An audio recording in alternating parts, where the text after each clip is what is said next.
Hi, a very good morning, Arihant, Dia. So I am Anshu Budhia and I would be taking up your ATX sessions. Good morning, guys. Put up your Good good morning morning. messages in the chat box, please, and do not use audios and videos in the class.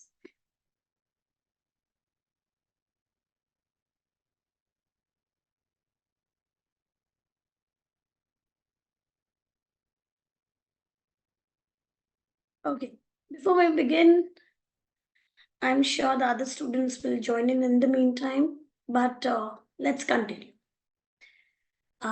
If I can just ask you, are you joining directly at the professional level?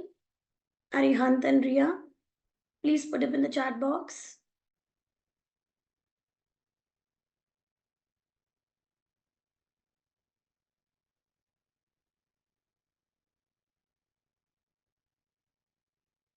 Okay, so both of you are chartered accountants?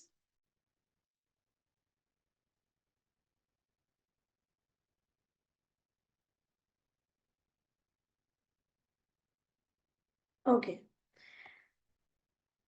First and the foremost thing, when we are studying ATX, that is basically based on the UK taxation, we have to leave aside our Indian CA, CMA, and the other degrees knowledge. As in, when we're studying taxes over here, you are going to be completely blank for the previous knowledge that you are carrying, because UK taxes and Indian taxes are certainly not same.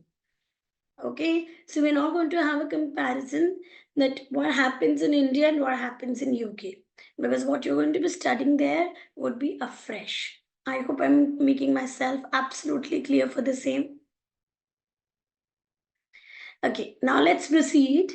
But before I take up any chapter or any topic, let's first familiarize yourself with the subject, with the requirement, with what you are going to be targeting for your exams. Okay, and accordingly, then we'll come to our chapters. ATX is the advanced taxation. The basic level of it is taxation subject that we study in the skills level, and the subject is F6. This is P6, that is F6.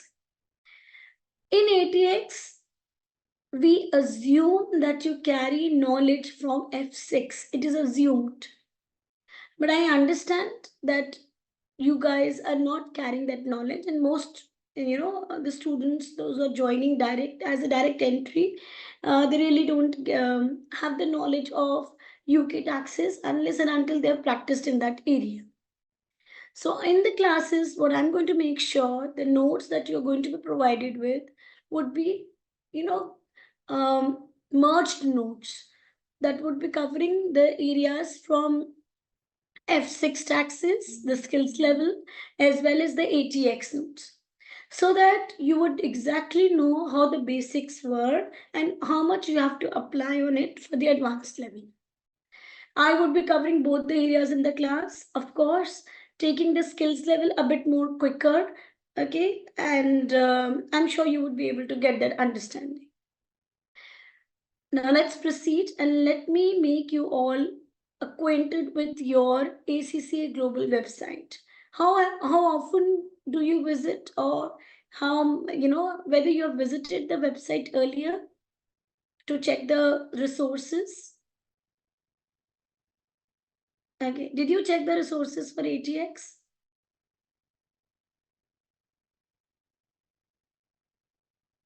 The study support resources? Okay, then let's first make ourselves comfortable with the same. Okay, let's first understand how your subject is going to be, the structure of your question paper, and other things. Okay, so just allow me a moment, I'll share the screen.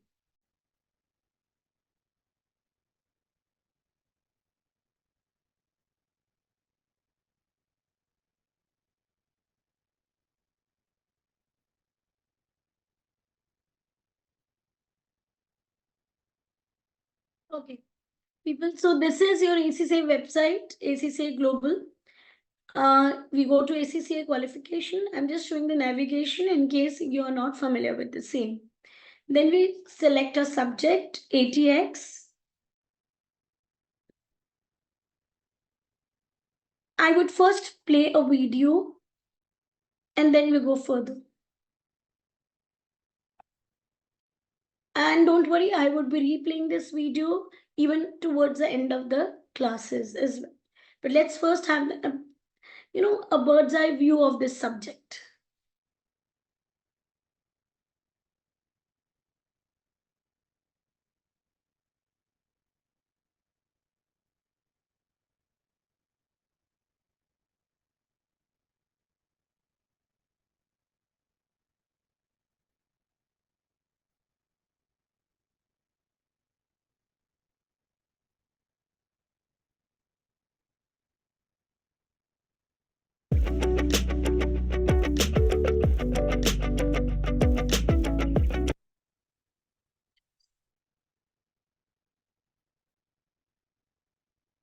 I hope you're able to hear it.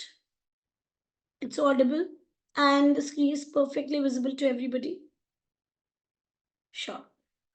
Please focus on this video and just listen, and watch what is shown here. The purpose of watching this video right now is not to look into the questions, because of course you're not prepared for the same, but to look into the structure of the paper, the approach that you should be putting. Okay?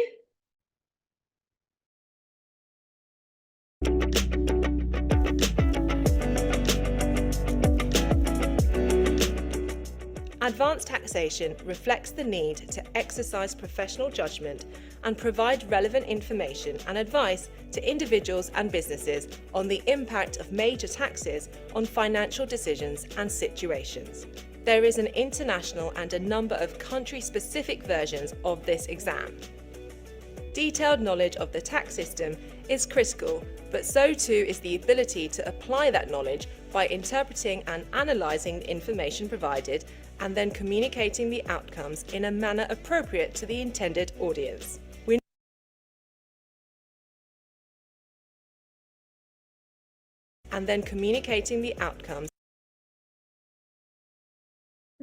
taking a pause here. The reason being, this is the most critical 3 steps for your subject when you're writing your answers. You have to recap and memorize and just, apply the knowledge that you have gained throughout the classes, throughout what you study, throughout what you practice. The application of knowledge is not just what is needed for your exams, because now you are at professional level. So at professional level, it's not what we just look into how we are going to apply the knowledge. That's a skills level judgment. But then we look into also that how better you are able to analyze the information with the knowledge that you have applied. And there are marks for showing your communication skills as well. So combining everything, your professional acumen, your answering skills, your presentations, communication, everything combined gives you this ATS exam that you have to appear for. In a manner appropriate to the intended audience. We know that students who have completed the Ethics and Professional Skills module are significantly better prepared for this exam, so make sure you plan the module into your studies.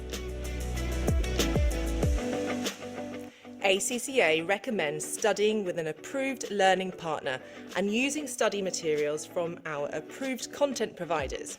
However you study, ACCA will support your learning journey with a range of free resources. The Examiner's Approach article is a good place to start. We also provide examiners' reports, which give constructive and detailed feedback. There are also technical and exam technique articles to further refine your knowledge and skills. To practice and perfect your exam technique, the CBE Practice platform replicates the real exam experience and allows you to practice up-to-date exam standard questions before marking and reviewing your answers using detailed marking guides and model answers. The exam has 2 sections. The whole of the syllabus is examinable in either section and all questions are compulsory. Question 1 is worth 35 marks and question 2 is worth 25 marks. Okay. So this has changed a bit. I mean, this is an older version of the video. Since the last 6 months, the syllabus has changed. Now you have section A for 50 marks, and in section B, there are 2 questions, 25 marks each. Okay, I would be explaining you that part as well. They require you to analyse information and use guidance given to help address the requirements. They are likely to address a number of different taxes. Question 1 will require the answer to be presented in a particular format, for example, a report, memorandum, or letter. You should use the number of marks allocated to each requirement to determine how much time to spend on each part. Questions 3 and 4 in section B are each worth 20 marks, and your learning partner is the proven route to exam success. So good luck with your advanced taxation exam from everyone at ACCA. Okay, so I'm just going to be discussing now. There are 4 important skills that you are going to be judged for your ATX exam.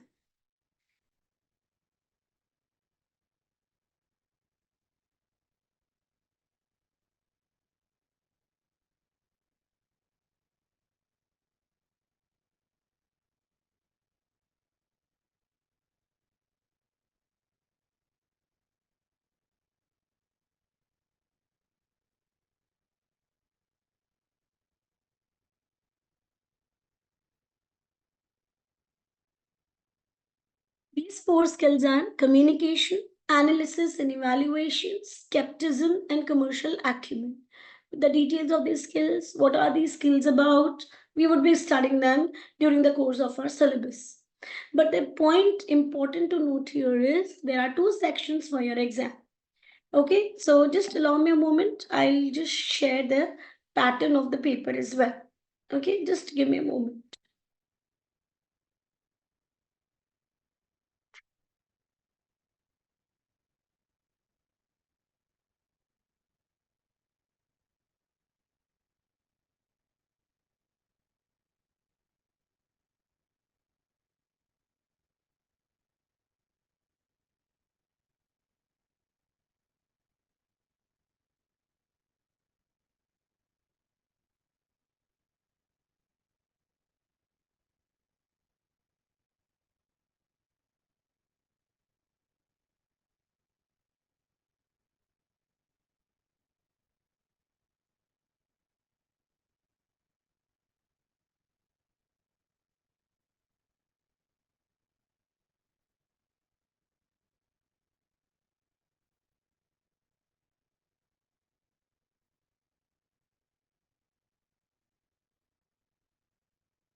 So ATX exam paper is a CBE based exam with duration of 3 hours 15 minutes. I'm sure Aryan, you are aware of the same since you have given Arihant, sorry, you're aware of the same since you have given SBR, right? You have appeared for the same in this exam attempt.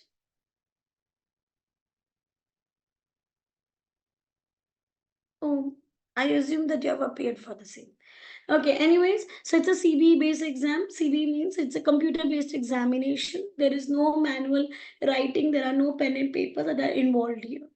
You have to write directly on the computer.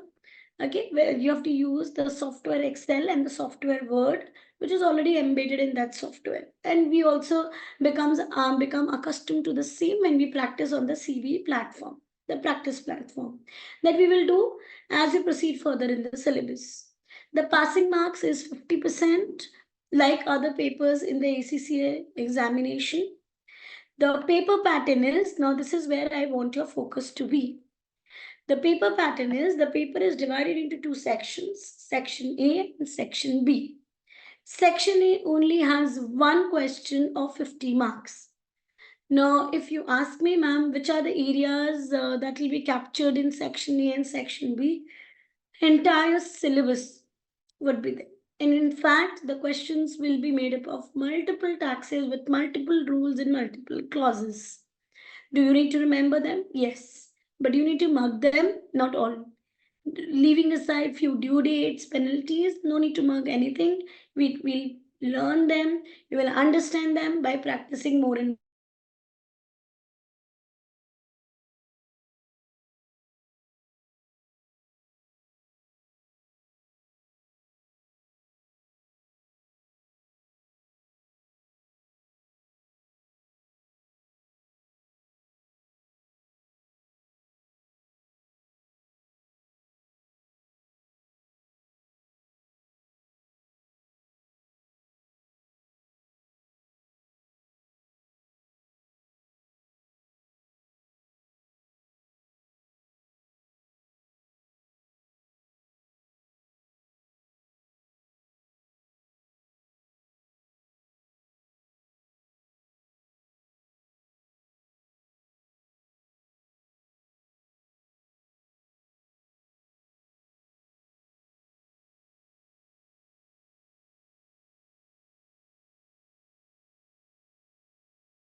apologies, it just got disconnected. Okay, anyways, so let's just discuss this again because this is really crucial. Okay, so as I was saying, your section A is of 50 marks. I want your concentration here on these 10 marks. You don't have to write anything extra to get these 4 skills marks, combining together for 10 marks. You write your answer well, you do your analysis well, you present your answer well, write it in the perfect performer or the formats, okay?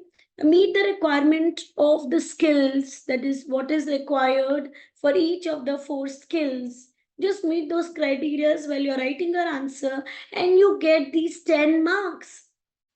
So for me, this question is basically for 40 marks because 10 marks you're getting free of cost. You don't have to, you don't have to use your time, energy on anything extra to gain these 10 marks. So if you write your answer well in the perfect format, performer, you communicated it well in the perfect, the performer that is needed when you're writing a memorandum or notes or paragraphs or a letter, just write it in the perfect performer and you get these marks. You use your analytical skills to answer it in the way that is needed. You get your skills marks. So you really don't have to put in much efforts to get these marks. What you are targeting then is these 40 marks. Even out of 40 marks, 5 marks are for ethics. The first chapter that we covered is towards ethics.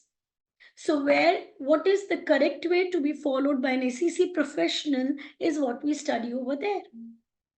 So according to me, in these 50 marks, if you follow your classes regularly, if you do the questions regularly that I give in homework, okay, and you are listening to the class, discussing the questions, then by the time you finish with our syllabus, you've already gained these 15 marks. You don't have to put in any extra efforts for these then.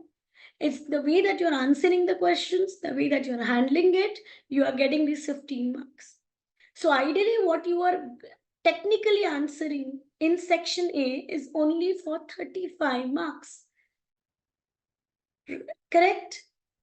So in order to get this 15 marks and 35 marks, please attend your live sessions regularly. Do not give it a miss unless and until it's something really urgent due to which you have to miss it. Otherwise, trust me, people, by the time we finish with our syllabus, most of the students who attend the classes regularly, they're almost done with their part of the syllabus as well. So they are already exam ready when the exam time is there. By the time the syllabus ends, they're 90% ready for the exams. Got it? Okay. So now this question is going to be a detailed study question. Okay. A detailed case study would be there with a lot of exhibits, and multiple taxes will be covered. You can have your corporation tax, you can have your personal taxes, you can have your IHT, CGT, VAT, everything covered in this first question. In fact, VAT is always a part of the first question. Second section is section B. Now, this section covers two questions of 25 marks each.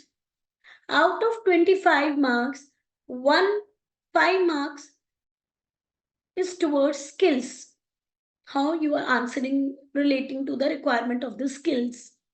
So, 2 out of the 4 skills, question will mention which 2 skills are judged in each of the 2 section B questions. So, 2 section B questions, each will be judging 2 skills. Got it? First question will judge 2 skills. Second question will judge 2 skills. Your question will mention which 2 skills are being judged in that particular section B question. So you'll have to answer accordingly. I hope I'm clear for the same. So now again, technically, you are answering for 20 marks each in these section B questions. Again, 5 marks each you're getting free because you learned in your classes perfectly. You have done enough practice. So when you're ready for your exams, skills is something that you will gain by default. Okay. So the skills marks, 5 marks again are available to you. So the total section B marks are 50, out of which 10 is towards skills. Clear? 15 from section A, 10 from section B. 25 marks out of the 100 marks paper you are getting easily because you've been sincere for your classes, for your studies, as well as you've been sincere for your practice questions that you will be getting as homework in the class as well. Again, the area, the entire syllabus is open, multiple taxes will be covered. 2 scenarios will be there. Though, of course, the exhibits will not be too extensive as section A. So this is your structure of your question paper. Section A, 1 marks 50, 1 question 50 marks each. Section B, 2 questions 25 marks each. Total time given to you is 3 hours 15 minutes. Please ask me any questions and queries so far. Please put up in the chat box. Anywhere, any confusions, any questions, anything that you have to ask, feel free to ask me in the chat box.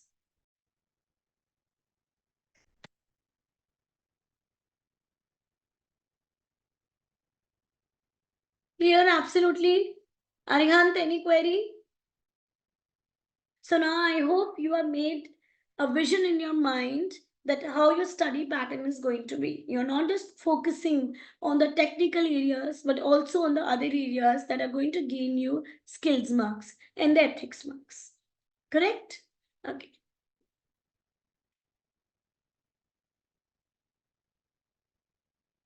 Now I would be taking you to the different skills so that we are ready upfront only with the skills requirements. You can always read across these, okay? But let me just play the 4 videos to make you familiar with what is the different skills requirement and how you are going to meet that requirement when you're answering the questions. So let's play these 4 videos in the class. First skill that you will be tested upon would be communication skill. What is this skill about? Let's understand it.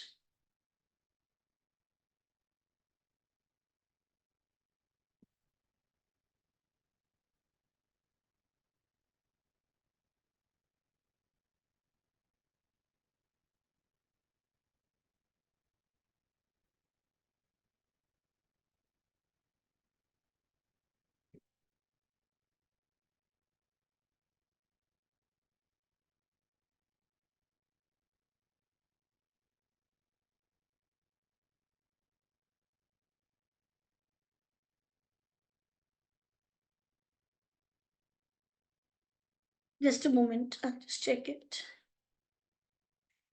Oh, sorry.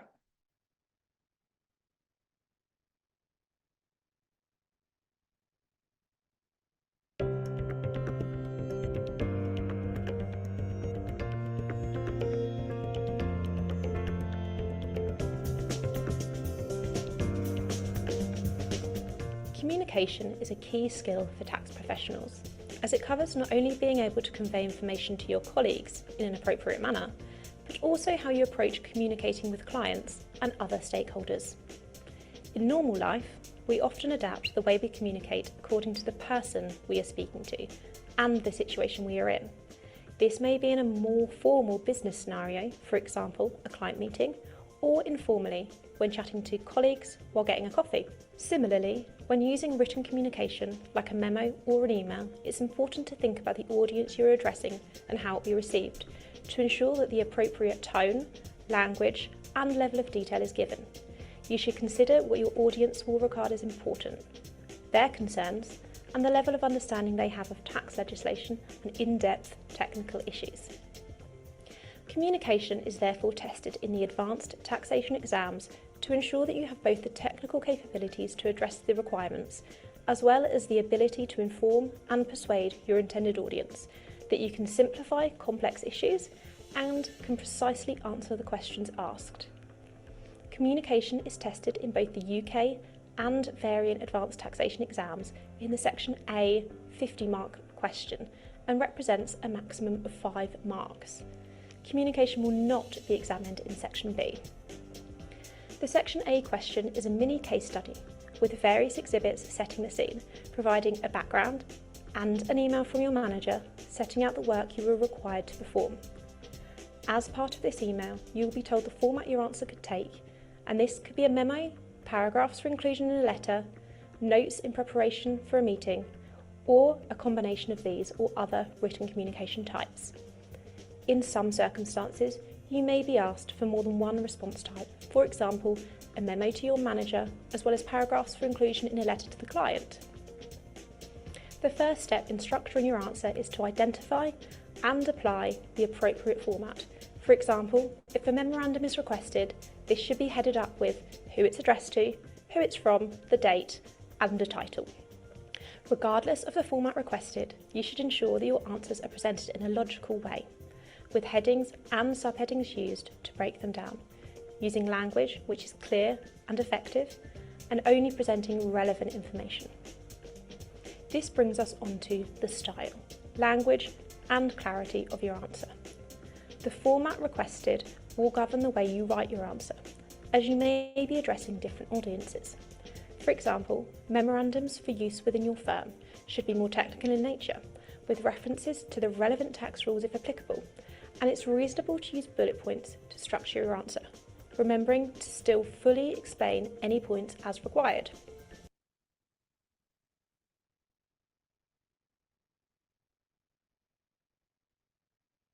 For example, try and give specific dates or tax years.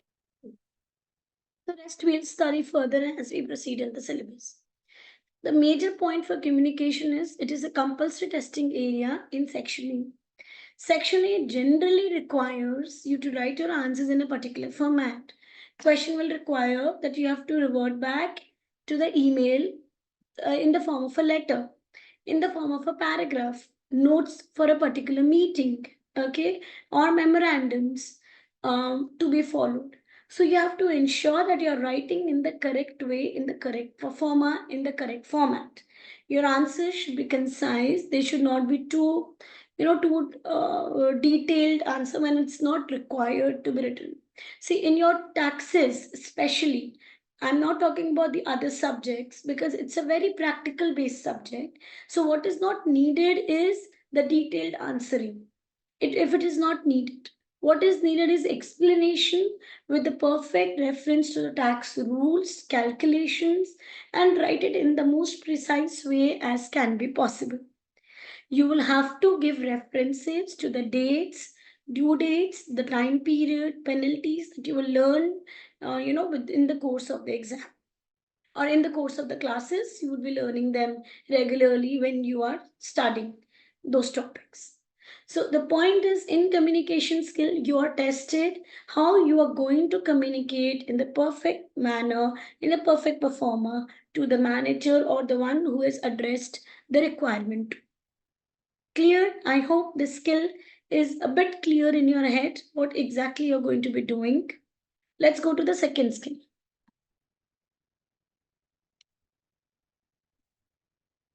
Now this skill is very much tested in section B as well. Analysis and evaluation.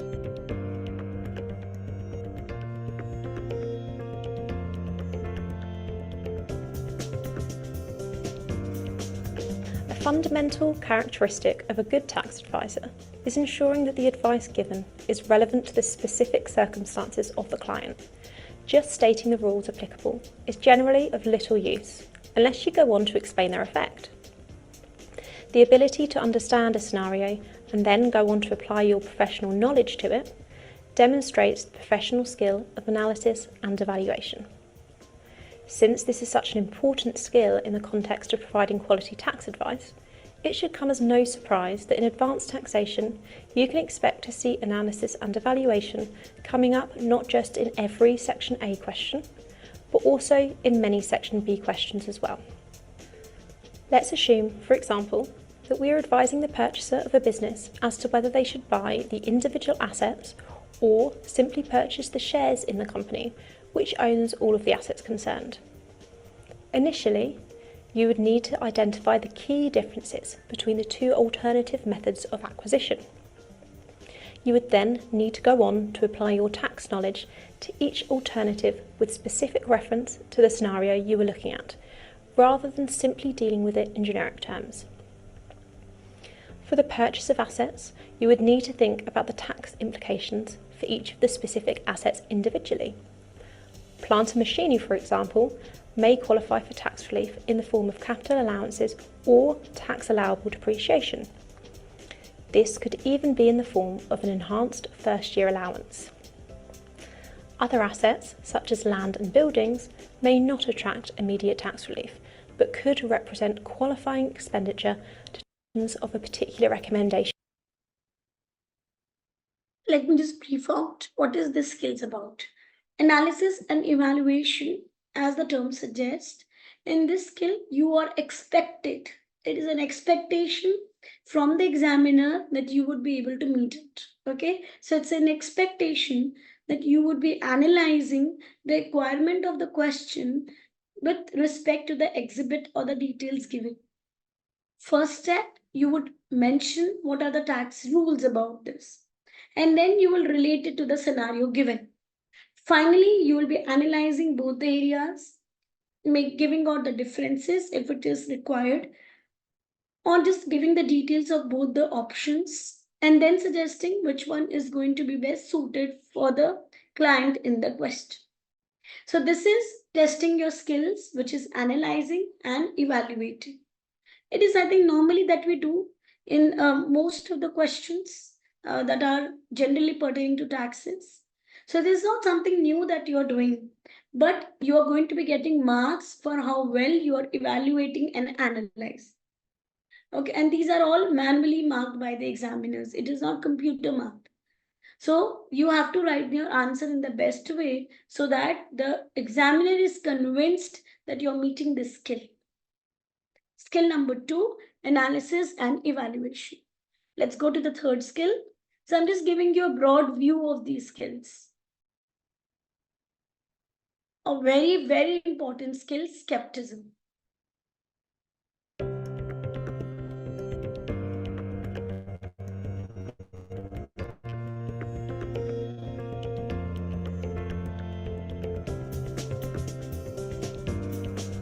Tax legislation changes frequently, is often complex, and can be open to interpretation.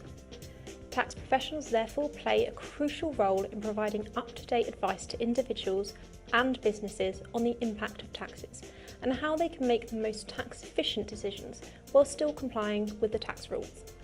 In the Advanced Taxation UK and Variant exams, you are expected to be able to apply your technical knowledge and professional skills to provide technically sound and relevant information to individuals and businesses. In order to do so, you'll be required to demonstrate the professional skill of skepticism. At a basic level, skepticism is about exploring and challenging information and views presented, as well as identifying gaps or uncertainties in the information provided. These gaps or uncertainties will need to be identified and resolved before it's possible to conclude or provide recommendations to the individual or business in question. With this in mind, there are two key ways in which skepticism will be examined in the Advanced Taxation exam. The first way requires you to challenge the expressed views or opinions of an individual, for example a client, or their colleague, family member or friend. You will be given clear direction where such challenge is required. For example, in the UK Advanced Taxation exam, a client may have been advised by a colleague that the annual amortisation charge to the profit and loss account on a purchased brand is fully deductible when calculating a company's budgeted tax-adjusted trading loss. Your manager has asked you to explain whether you agree with this advice, bearing in mind your client is keen to maximise the company's trading loss. As a further example, you could be advised Now, what exactly are you going to be tested in skepticism? In this skill, or the application of this skill requires a situation given to you, like for example, as was quoted here as well, you will be given a tax P&L which is prepared by accountant, and that is not correct. There are mistakes, there are flaws in it. You have to identify them, and there may be areas which are correctly put up by accountant. You have to identify those areas as well. You have to apply your technical knowledge that you have gained through the sessions and apply it and see which all areas he's rightly put up and which all areas he's done errors. You have to do the corrections over there. This is your skepticism skill. Identifying those errors, those flaws, any kind of wrong presentations, any kind of wrong calculations. All those data you will be identifying. If you find that some data is missing due to which your answering is getting hindered, you will be identifying that also. That in order to give a particular decision, there is this information which is missing.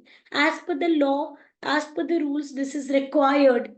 So you would be highlighting that and you will be using that in your answer.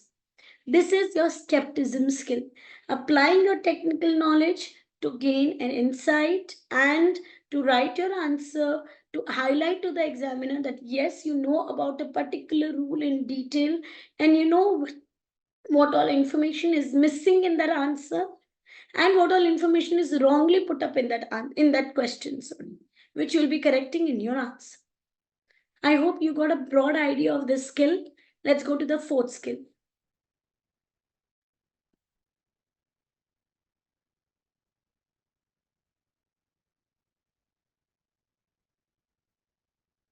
Commercial acumen.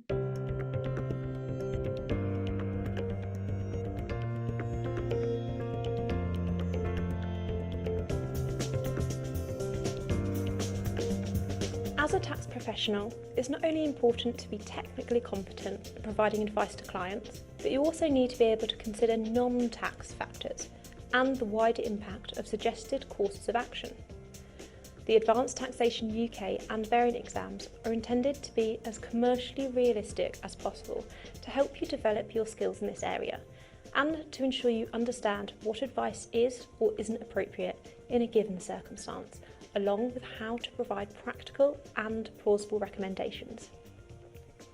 At a basic level, commercial acumen is about demonstrating awareness of the wider impact that your recommendations may have, appreciating the non-tax factors relevant for decision making, and showing insight as to the purpose behind certain rules and regulations. There are a number of ways in which commercial acumen may be examined in the Advanced Taxation exams. A question may require you to use information within the scenario to provide realistic and commercial solutions to problems, taking into account other relevant practical considerations. This could include demonstrating an awareness of the internal and external constraints relevant to a given scenario. For example, you may be asked to state the reliefs available to an individual with trading losses and explain with supporting calculations the tax which could be saved under each option. Explaining each type of loss relief and calculating the tax saved would earn you technical marks here. To go on to obtain a commercial acumen mark, you would need to consider the losses in view of the individual circumstances as a whole to identify whether there are any constraints or opportunities available should a certain loss relief be chosen. If I just summarize it, commercial acumen requires you to apply the skill wherein you can, make the examiner aware of the practical difficulties, constraints, internal and external, based on the rules that you study, and in fact, the internal and external factors that will or contrary will support the answer. For example, if the business is having losses, you can discuss the rules of losses relief, group reliefs, and the other clauses. Okay, likewise, you can discuss about the other reliefs options that are also available. So a question will not ask you to list down those reliefs. The question will not ask you to discuss about those losses clauses. You will be applying your acumen to discuss that. Okay, so if I just summarize your full paper, everything is not asked in your professional papers. It's you who has to, extract that requirement from the question and frame your answer accordingly. Okay, not all questions will be directly asked. They will all be embedded in that exhibit or the question that is given to you. You have to extract it and write your answers with respect to the data which is given, and also highlight the portions which are not given to you. That means what is needed is absolute clarity of the technical knowledge that you gain from these sessions. I hope I'm absolutely clear on the requirement of these 4 skills. Any questions till this point, please put up in the chat box. Any questions, queries? Come on, guys. I want you to be 100% with me in the class. Today we have a lighter session, 2 hours only. So let's have 100% attention in the class only. But I do hope that Ria and Arihant, you got a bird's eye view of how your exam paper is going to be, what all areas you have to focus from day 1 only of the preparation. Your approach, how it is going to be. I think now you are in a better position to have a vision for the same. Yes.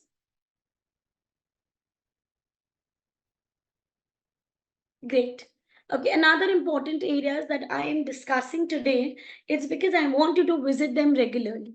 We may not be able to visit them regularly in the classes because we have a lot of portion to cover. Since ATX is the syllabus with the most vast, areas. So it's got the most vast syllabus compared to all the other P-level subjects. Okay, so due to which the fact that we'll have time constraints, I want you to visit this oftenly on your own. Okay, so let me just tell you what all resources I want you to use regularly. First resource that I want you to use regularly are these examiner's report. You'll start using them once we are done with almost 8-9 chapters. Then you would be more comfortable in using them. Examiner's report is something which is written by examiners. Okay, so it is a report on the answering skills of section A, section B questions by the students in the past exams. How averagely the students scored and how averagely they answered, and what was the requirement of the examining team. So it's a comparison between the two. And it helps you when you read at least 2 to 3 examiner reports, it helps you in understanding how what is the level of the answering requirements from the examiners. Accordingly, you would be, framing your answers. So you'll select your version over here. We follow UK version. You can see that there are 7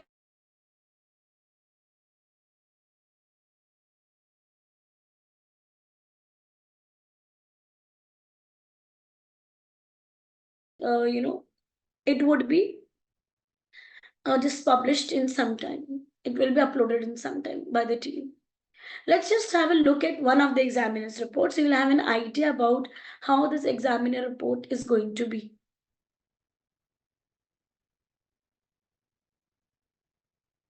Okay, and what is it about?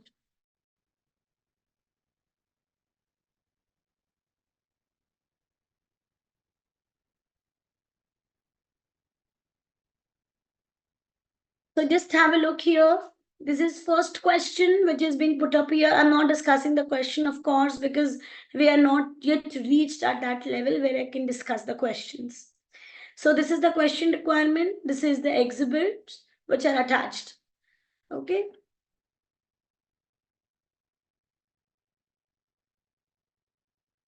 Now, these are all written by the team, that how you're going to be reading this question, what all skills you will be applying in this question, and which areas will be applying the skills, right? And then how you're going to frame your answer. Each topic by topic, each heading by heading, the examiner has explained that. And accordingly, the answer has been framed. Okay, of course, reference to the skills is also given here. Like this, the other two questions are also discussed. So please go through this examiner report, not now, because right now it is not the correct time, since we have not covered a portion of the syllabus. So when we cover a substantial portion of the syllabus, then you can visit this examiner report on a regular basis. Target is that before the exams, you're reading and you're analyzing, following at least 2 to 3 examiners report. What would it help you guys? It would help you with the reduction of the errors. Just a moment.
So I'm just repeating it again. You have to make sure that you are going through at least 2 to 3 examiner reports before the exam. I generally would try, and generally we do discuss one examiner report in the class. When we're discussing the questions, that time I take up these questions as well. So we would be trying to cover one full examiner's report in the class, but at your end also, you're going to be completing at least 3 examiners report. But don't keep it for the end. Just read it during the sessions, during the course of the classes only. Read through this examiner's report whenever you have time for this. Okay, another important area.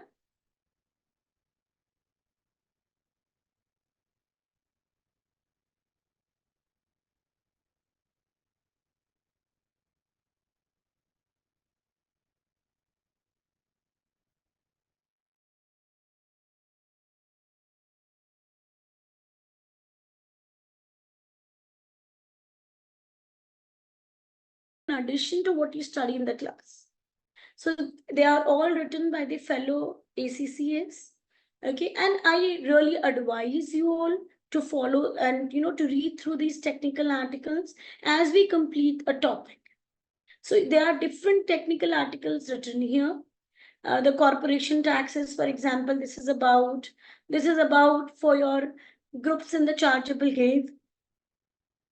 For the companies, the group reliefs, like this, there are different multiple topics on which the articles are written by the fellow ACCs. So I think it's always good to have even more in-depth knowledge, even more questions that are given here in the articles to have better clarity of these topics.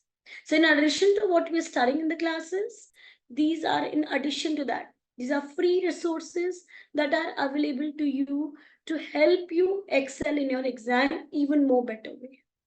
Correct? So I really advise you all to follow this.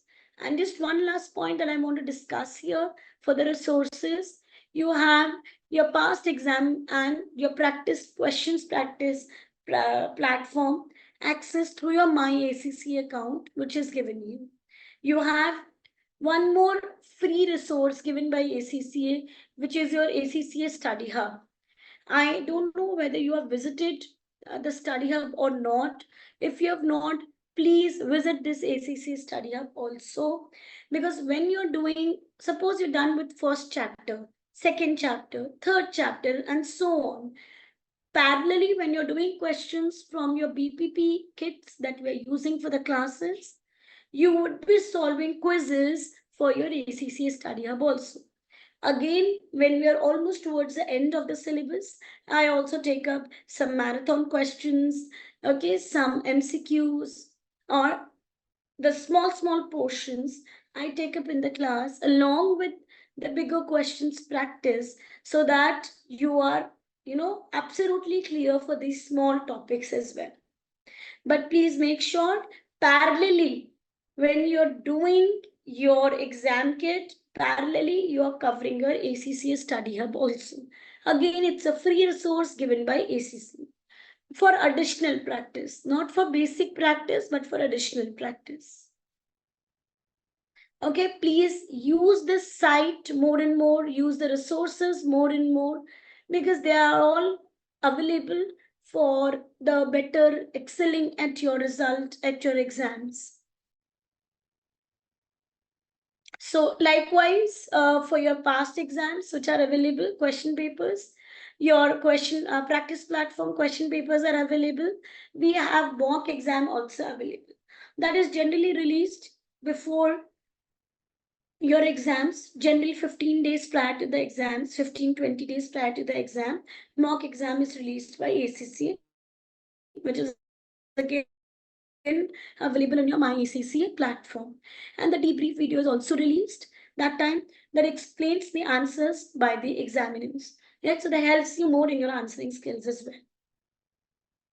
And rest all topics, you can visit them as you have time. And whenever you're on the platform, you can always visit these resources. Okay, any questions, queries till this point? Any points that you want to discuss, any questions and confusions that you have till now, please ask me. Put it in the chat box and ask me.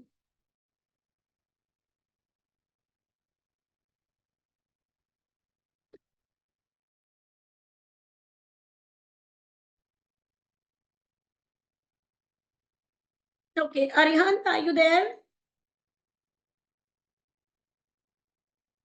Any queries, dear? Okay. And lastly, before I start up with the syllabus, guys, just one point I want to mention. Taxes is one of the most important subjects, of course, when you are becoming qualified as a qualified ACCA. You have different dimensions of career options open, and one of those options is a tax expert.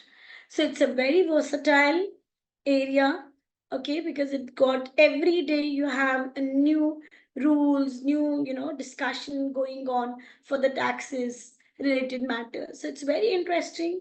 ATX is very interesting. All I need is your attention, your sincerity, your regularity for the sessions.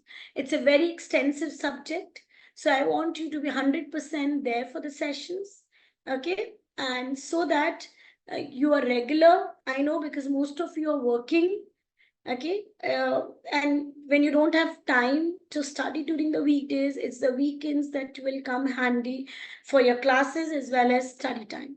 So when you study regularly with the classes, or even when you're attending the live sessions regularly, half of your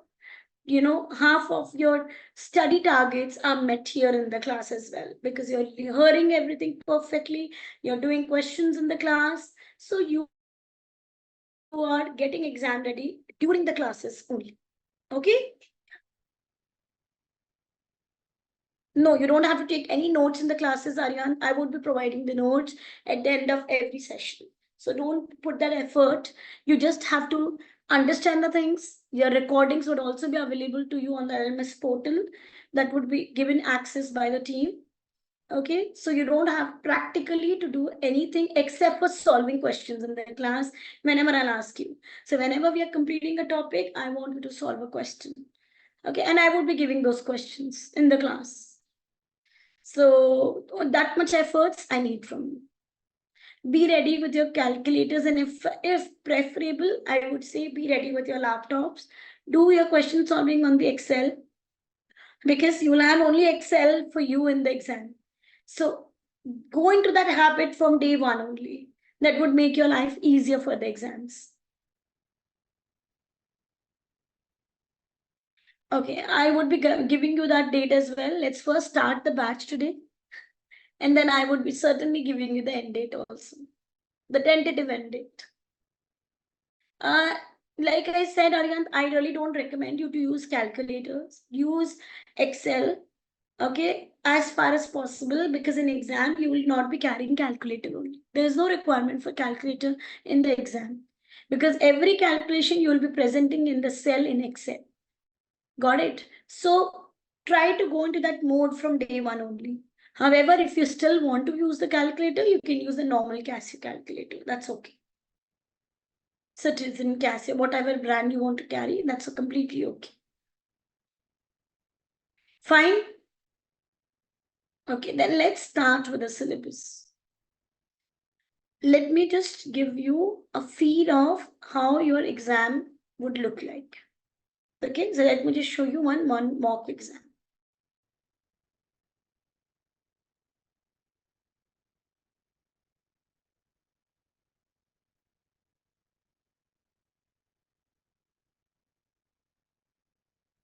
You can see here, this is exactly how your question is going to be. It was asked in March and June, that March-June quarter 2022. Okay. Time allowed is 3 hours 15 minutes. Every question is compulsory.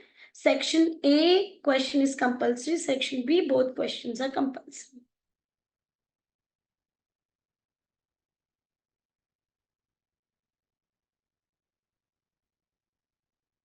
We would be also discussing the technique to read the question.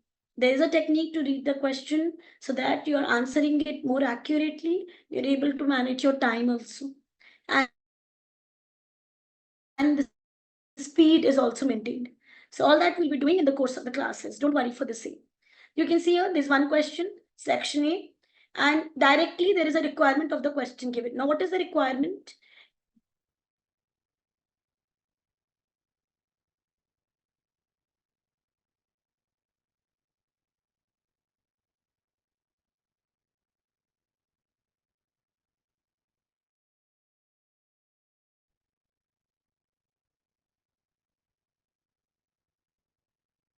The work to be carried out. That means what is the requirement is that your firm will becoming tax advisors to this particular company.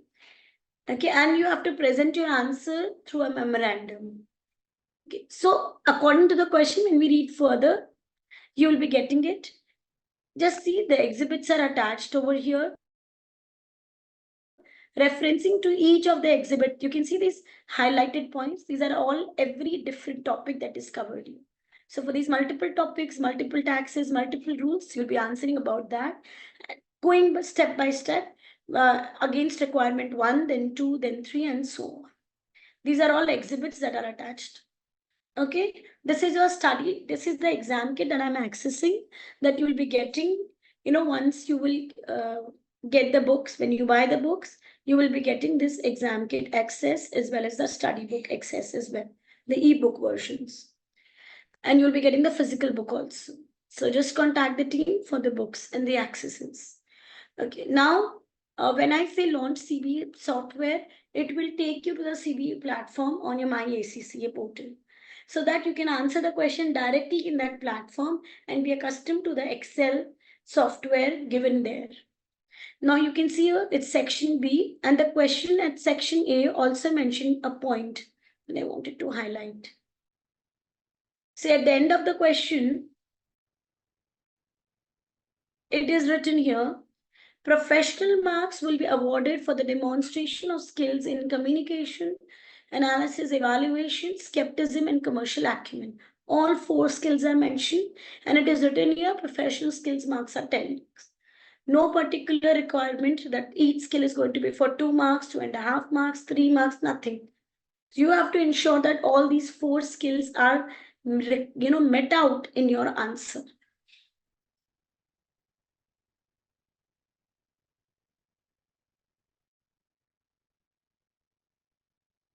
Now, section B, there's one question of 25 marks. It's a pretty smaller exhibit, smaller question.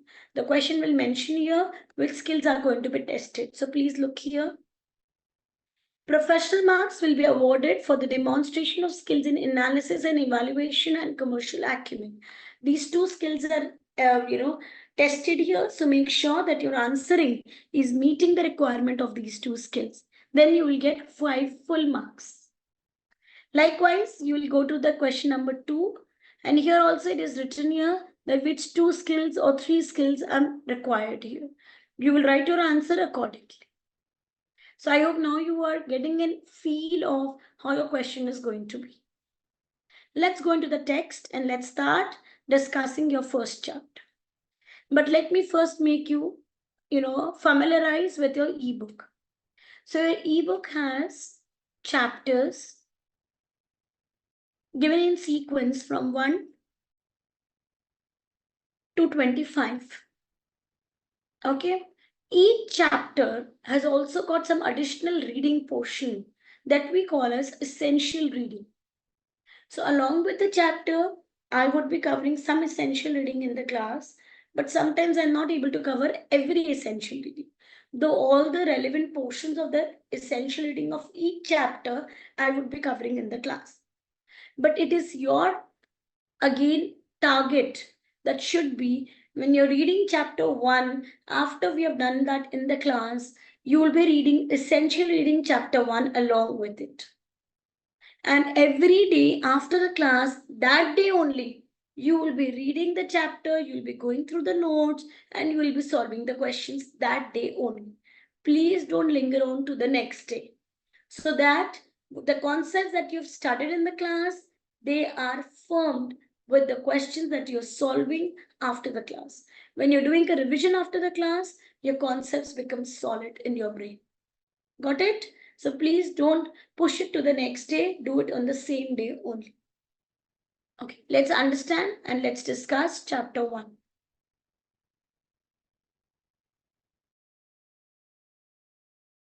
Okay, so let's discuss our first chapter.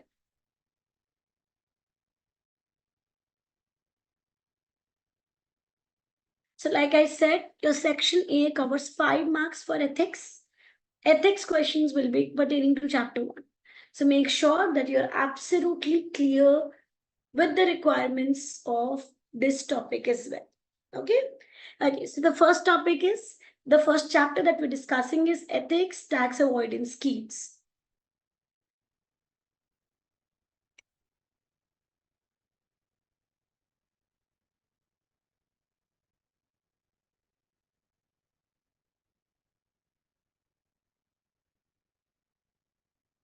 These notes I would be sharing after the class. Okay. So that you don't have to write anything. You just keep listening to me. You have doubts, multiple doubts, you can ask me in the class. Okay, and after the class also, we have the WhatsApp support group. So you can ask over there also. But I recommend, please ask during the live sessions so that, you are able to understand it then and there only.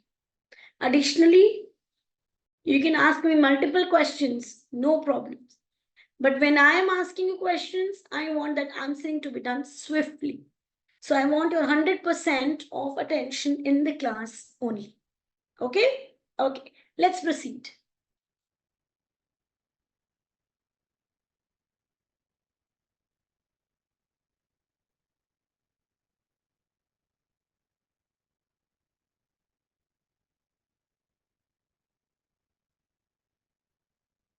Just allow me a moment. I'll parallelly open essential reading also.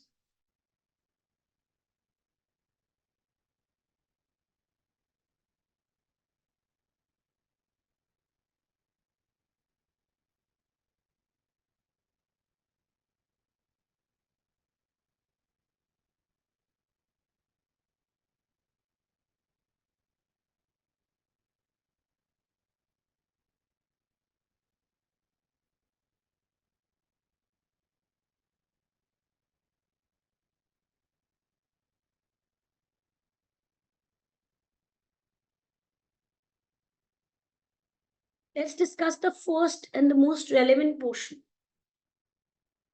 Guys, what is the accounting year that we follow?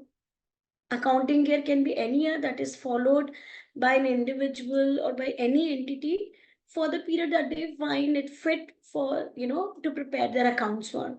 It can be from 1st December to 31st January to 31st December. It can be from 1st April to 31st March. It can be from Christmas to Christmas. It can be, any date from 1st July to 30th June. So it can be any date that can be followed by any taxpayer, any assessor. That's an accounting year, right? So accounting year is the period for which the books of accounts are maintained for businesses or professionals. Then we know about the other term, which is financial year. So what is financial year? Financial year is always running from 1st April to 31st March, right? We all are aware of the same. Now comes the third point. What is tax year in UK? So for UK taxes, for ACC that we're studying, what is the tax year?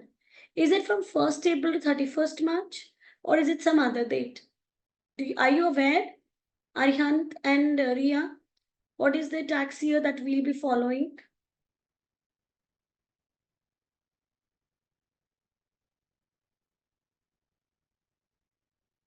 No?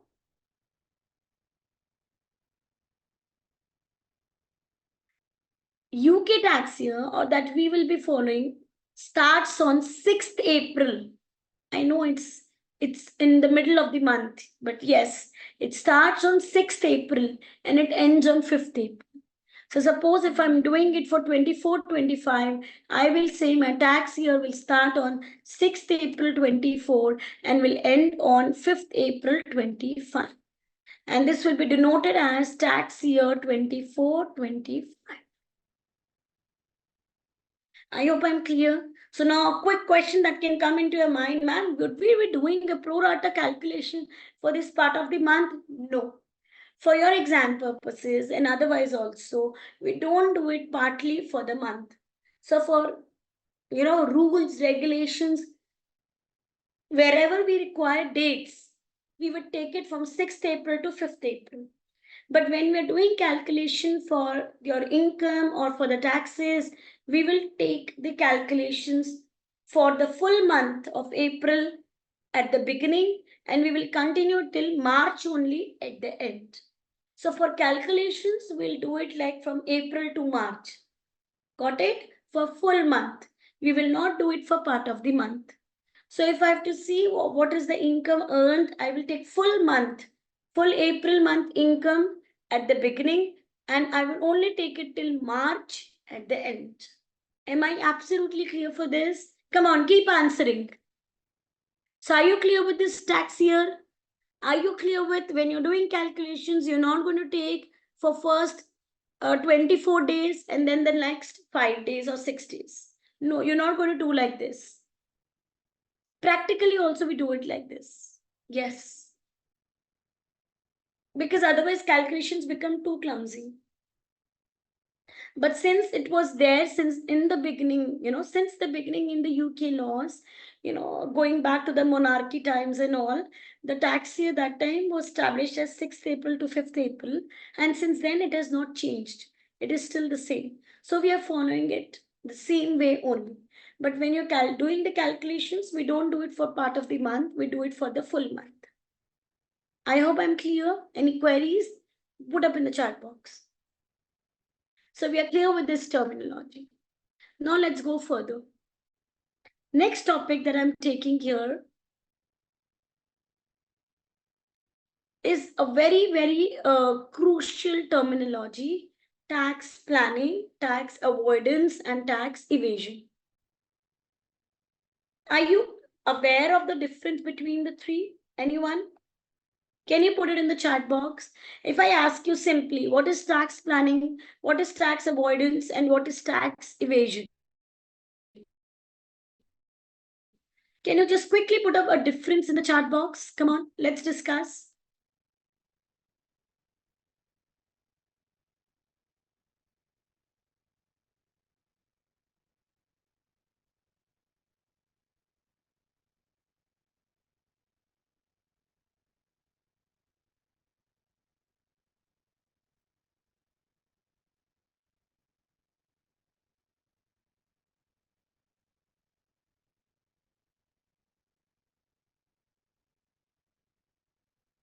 Let's have more better answering, Aryant.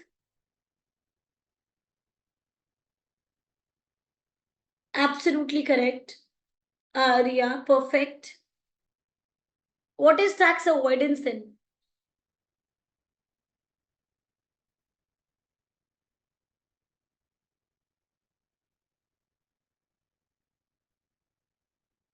So do you say that avoidance and planning are one and the same thing?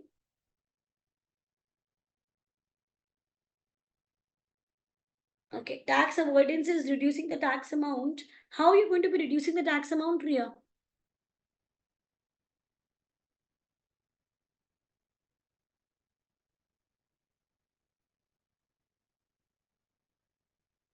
That is what we have to do, right? The thinking process.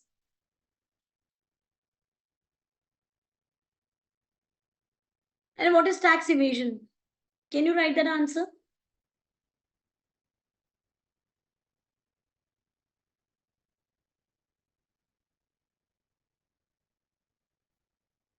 What is tax evasion? Come on, type in.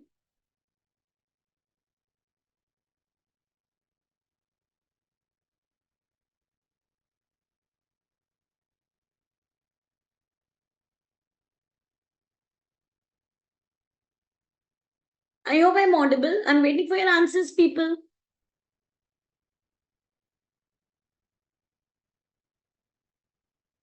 Very good. Perfect, Aryant. A bit incomplete, Ria, but yes, you're on the track. So if I just summarize, you both mentioned that tax planning is a legal way to reduce tax, and avoidance is finding the loopholes in the tax and reducing your tax liability accordingly. Finding loopholes is also a way of planning, right? So we can see that planning and avoidance, they are one and the same thing. Because how would you avoid tax is by better planning for it.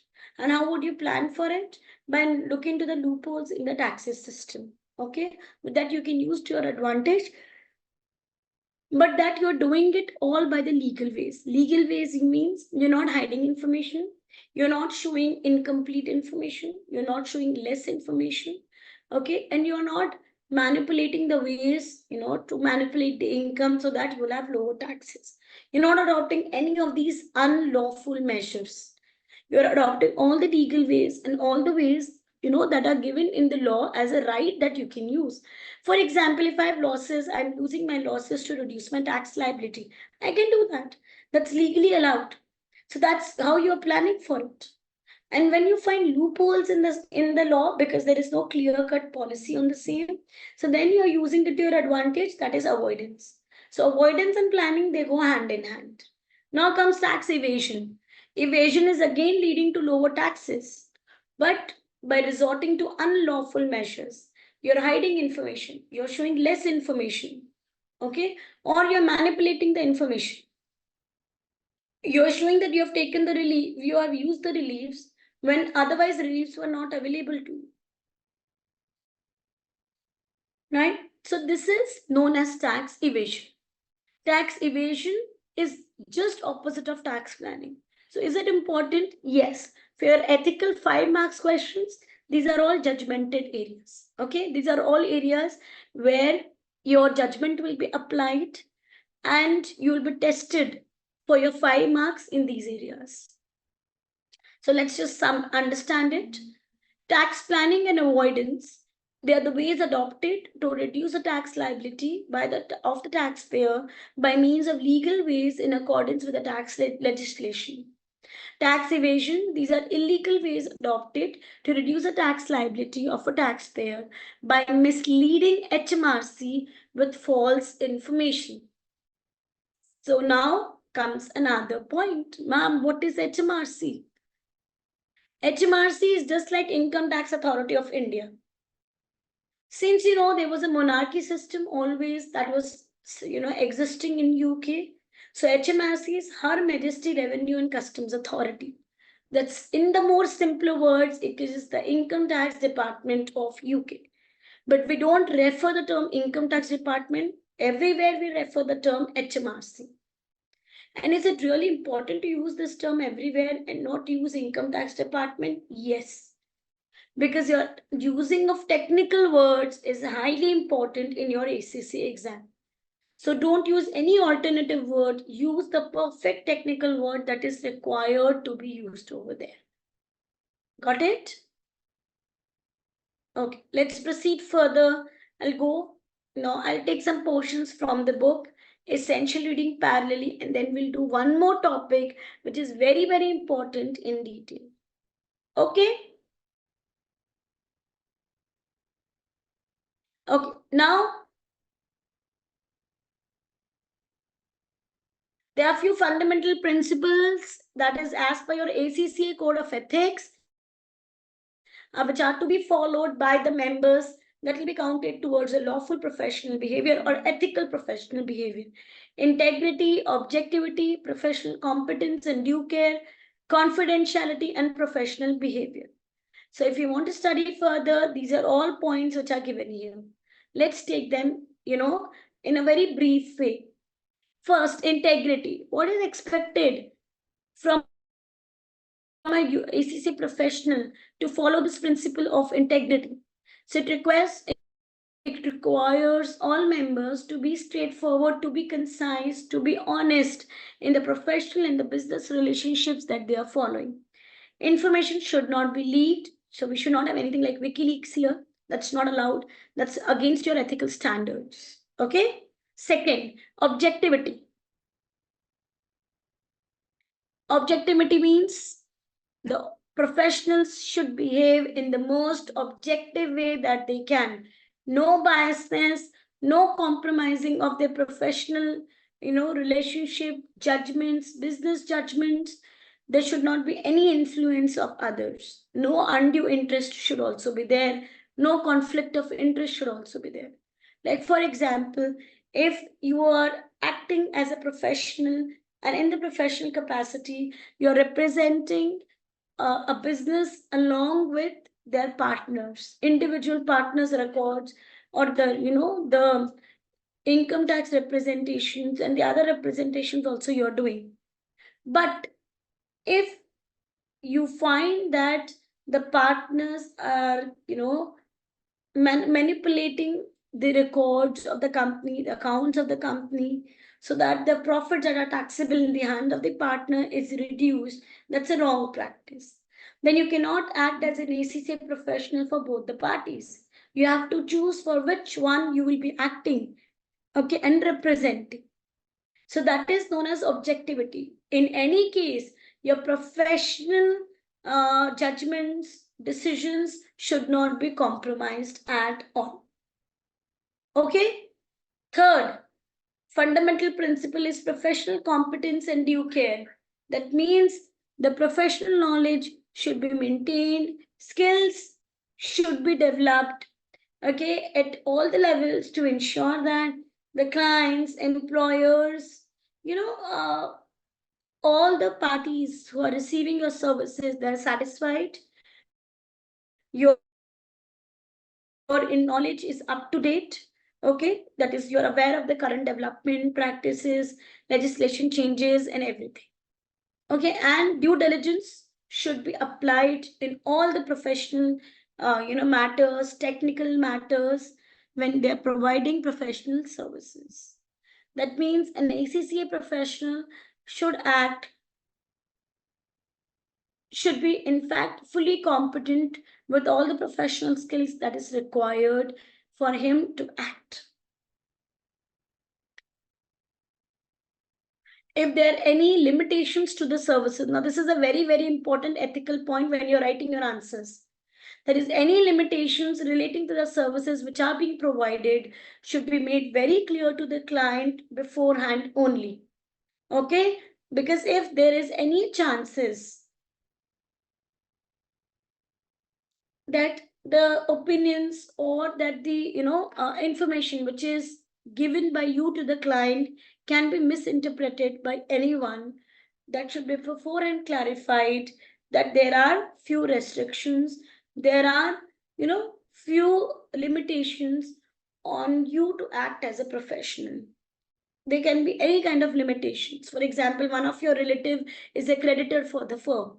That's a limitation.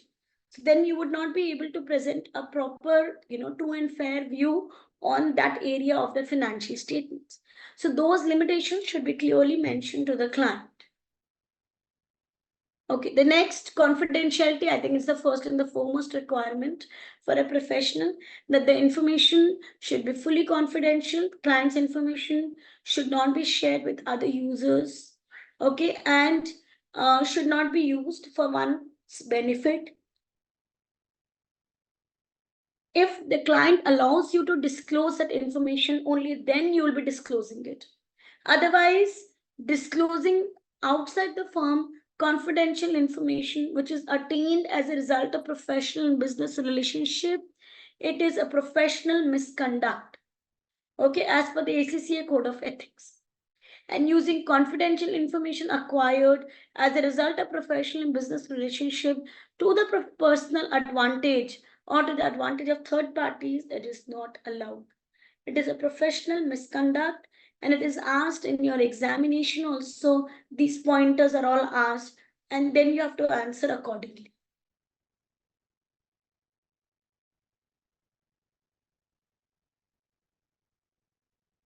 Lastly, professional behavior. Guys, I think it's one and first and the foremost requirement, that is an ACCA professional is required to behave in the most professional manner with the clients, as it is otherwise going to bring discredit to the profession that he is representing.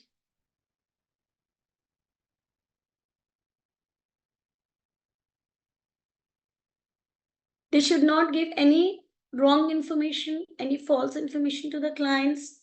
Okay, and they should not exaggerate the data, the information, and in fact the claims that they're making, the report that they're preparing, they should not be judgmental about it, too judgmental. They should they should prepare the reports, present the data, discuss it with the clients in the most professional behavior that they're expected to represent.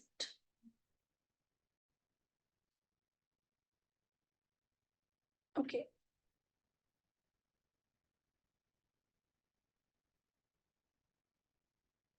Okay, so we have already discussed this point, but I'll take it again because this is again a very repetitive point which is asked in your exam.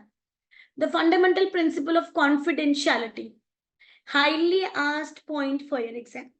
So please remember that you will disclose confidential information only in the 3 situations.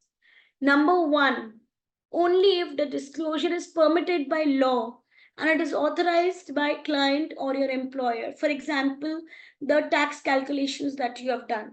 If it is permitted by law, then you can discuss it with the other parties. Number 2, if the disclosure is required by law, for example, the anti-money laundering legislations, then you're going to disclose it.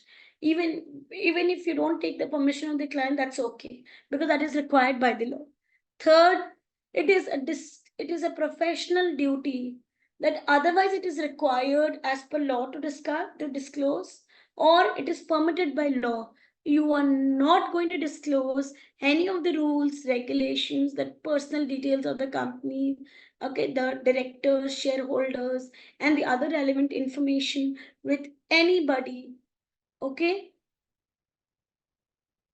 So there is a professional duty or right to disclose also when it is not prohibited by law. For example, when you have a VAT audit, when you have a quality review, when you have a testing controls audit, all that.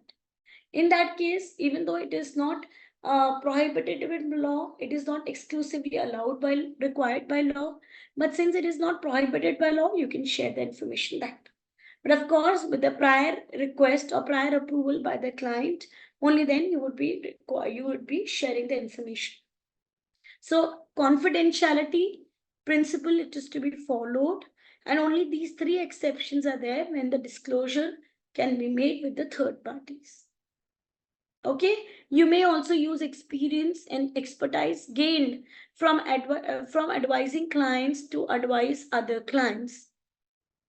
Right? You can use that experience also when you're giving advice to other clients.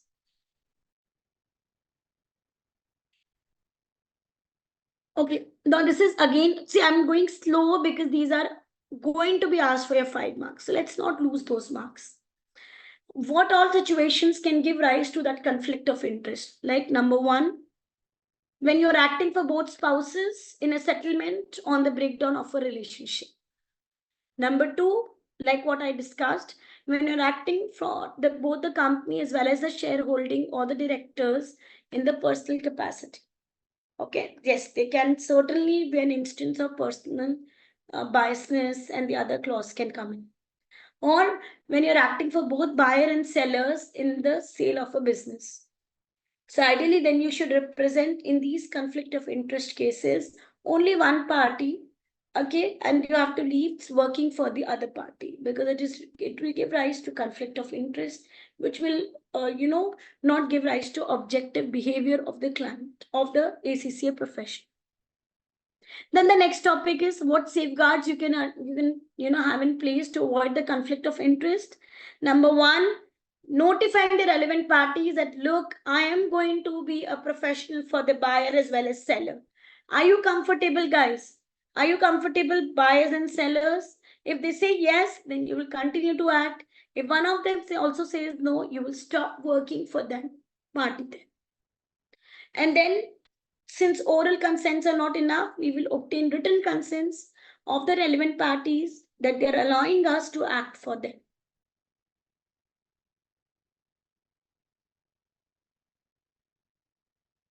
Okay, some additional safeguards can also be in place that we have generally in place when you're working in Big Four or other consulting firms. Generally, these safeguards are available because one of the team is working for the audit requirements of client, and the other team may be working for other requirements of the client. Since both of them are working for the same client, there can be conflict of interest from the firm as a whole. So we can adopt some safeguarding features in the firm also, so that this conflict of interest doesn't take place. Okay, let's go through these additional safeguards that can be in place, that can be put in place to ensure that we don't have a conflict of interest always coming up.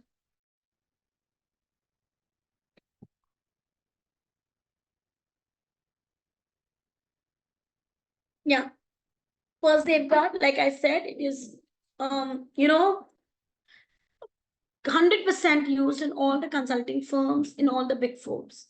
They generally have separate engagement team for the separate tasks, so that this team A and team B have nobody in common. They don't have any common people, common team members, common seniors. All of them are working independently, separate from each other. That is, team A is working independently, and it is not doing anything in relation to team B. So both of them are working in their individual capacities at separate engagement teams. Then procedures to prevent access to information can be there. You can have those password protections, physical separation of data, access rights, controlling can be there, so that both the teams are not accessing or not having the access to the common data pool.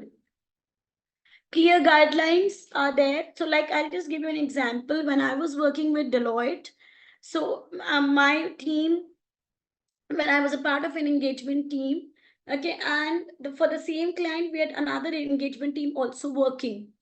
So what our team required was a written signed consent from each of the team members that none of us will divulge or will disclose any confidential information to other parties, to the clients, other parties, as well as to the internal teams of the same company or the same firm, the different and multiple internal teams that they have.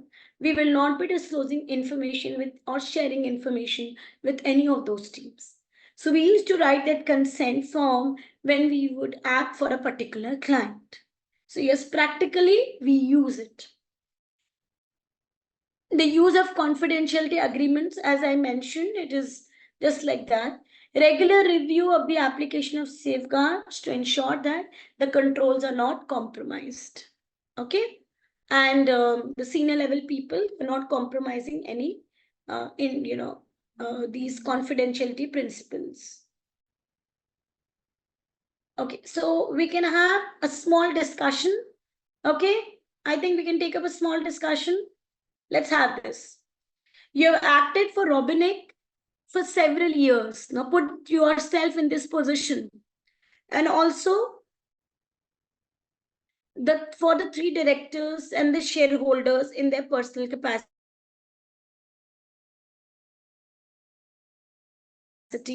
Rob, Ben and Nick, with Ben and Nick over the direction of the company. Explain safeguards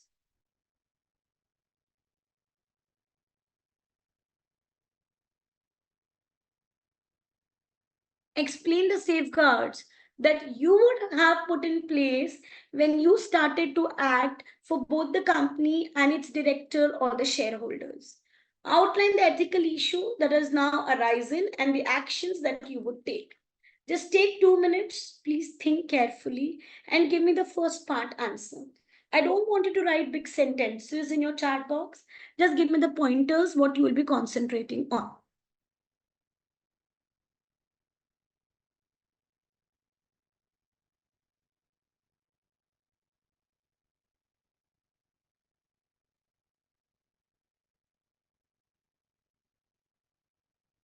And write it in the chat box. Only the first part answer we are going to be discussing.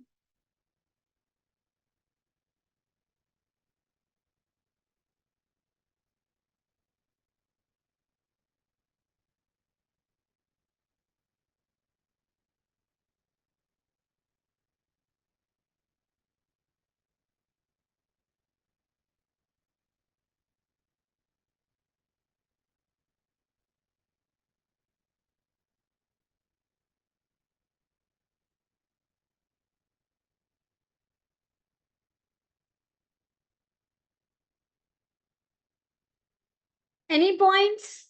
Arihant, Riya? We have just discussed it. So just run your brains and give me that answer or the pointers that you have heard when we were discussing this topic.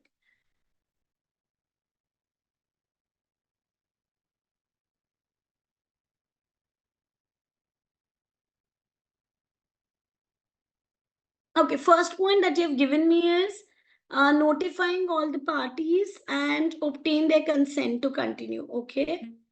Next time when you're answering, Arihant and Riya, I want you to write your answers directly to me. Okay, do not mark it to everyone. Okay, any other points? I would be discussing it, but just think any other points that is coming to your mind.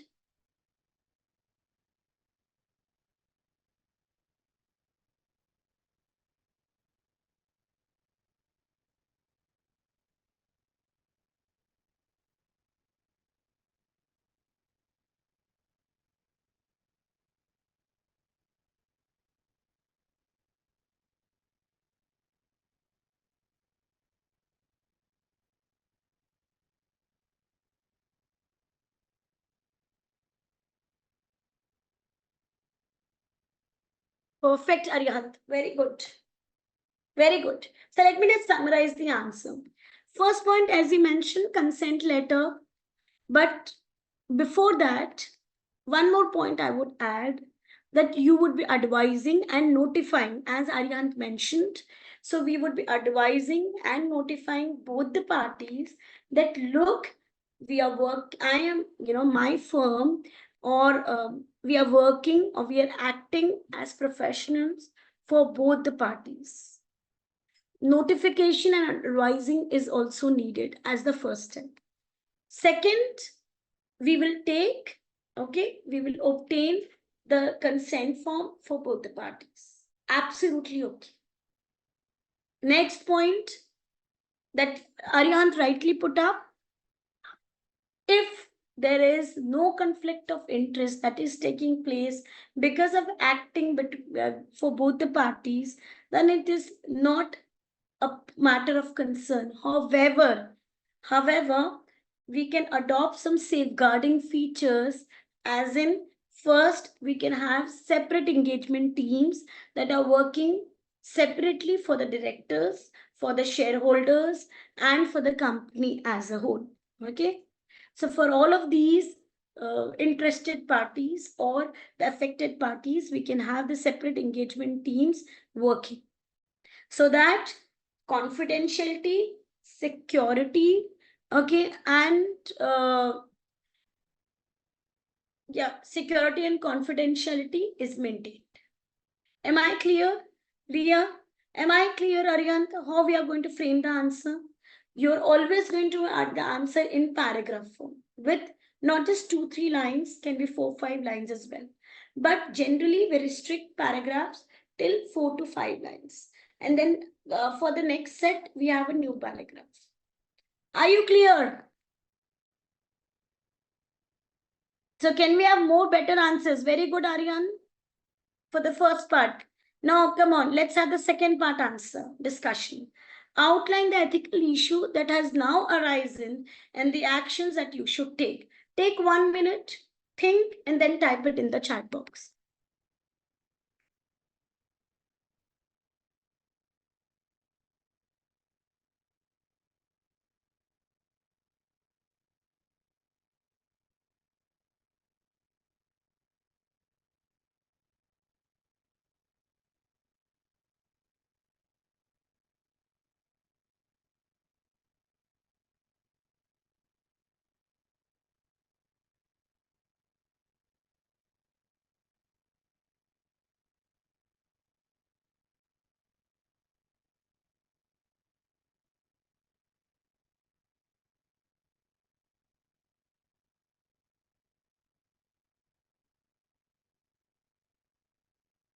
Come on, type in your answers in the chat box. Start typing now. Give me those pointers. That's okay if you're not writing paragraph. I'll give you time for the same also.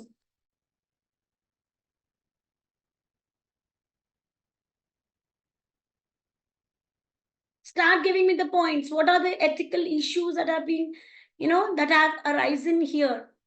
And what all corrective actions or the correct actions that you should take as a professional?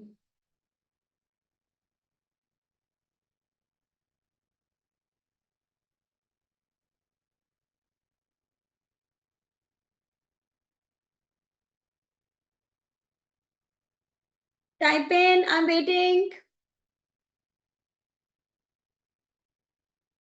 Quickly, it is not difficult.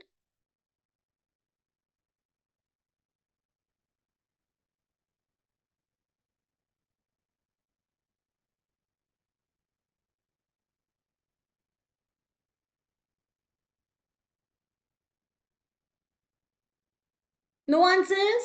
Arihant? No answers, Riya?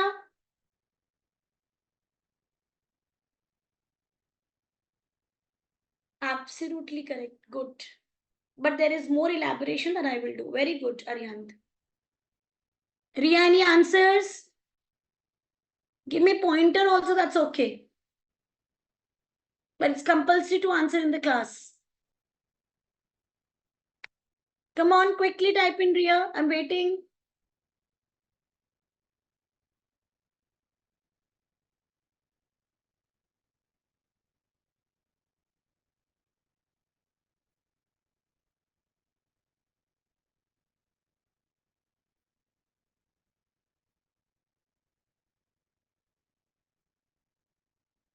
No answers, Ria? Revert to me, yes or no.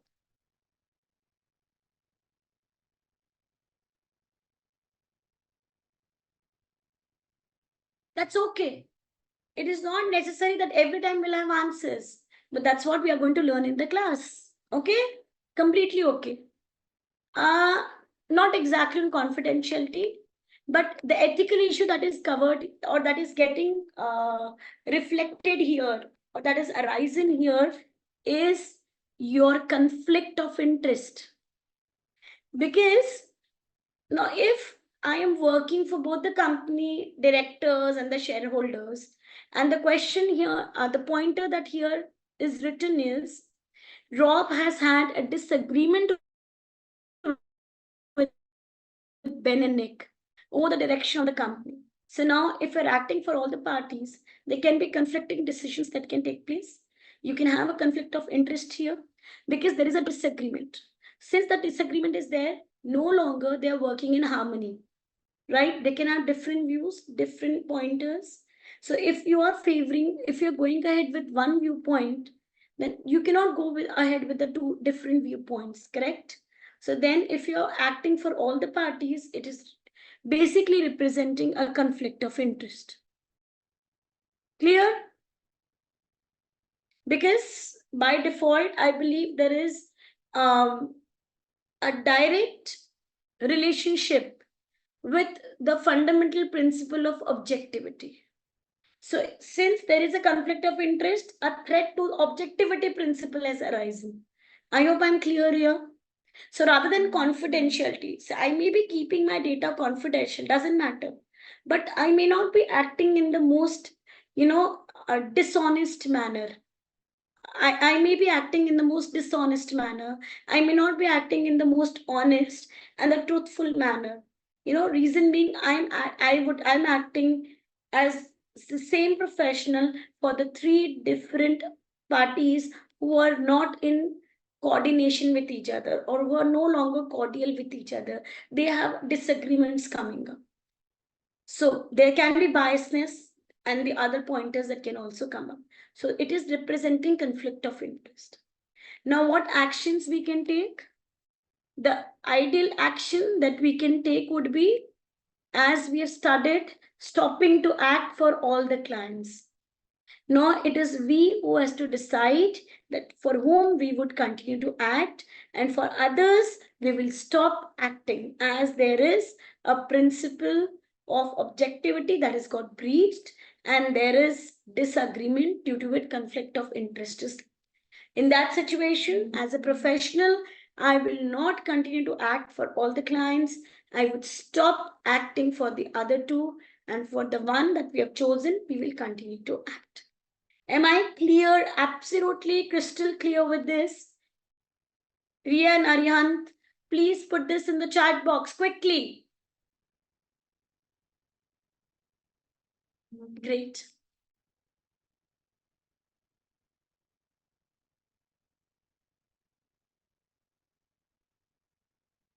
Okay, so today we have a session till 11. I'm not starting with this new topic today because I want you to first be more comfortable with the topics that we have studied so far. Tax planning onwards, we'll be completing our first chapter tomorrow. Okay, but let me give you some homework for today. I think one question you can cover in homework.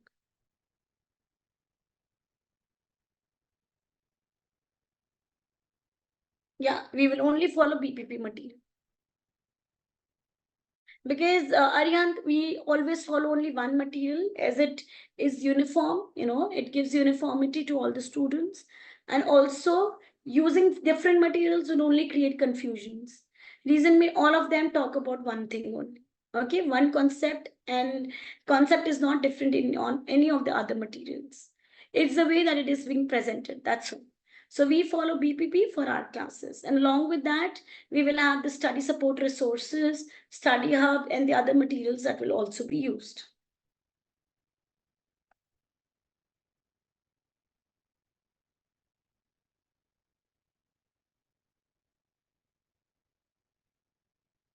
Okay, I want you to take a picture. If you don't have a book, do you have a book?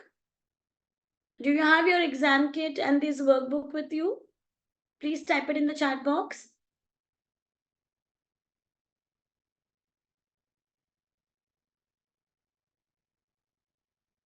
Ria, do you have it?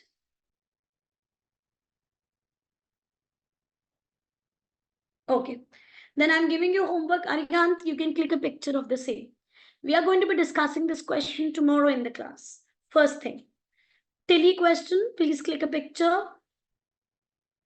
It is representing your 5 marks, ethical marks. Okay.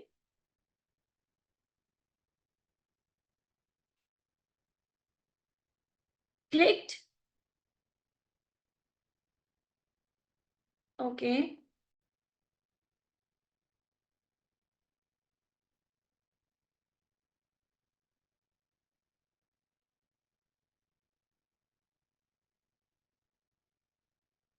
This will do later.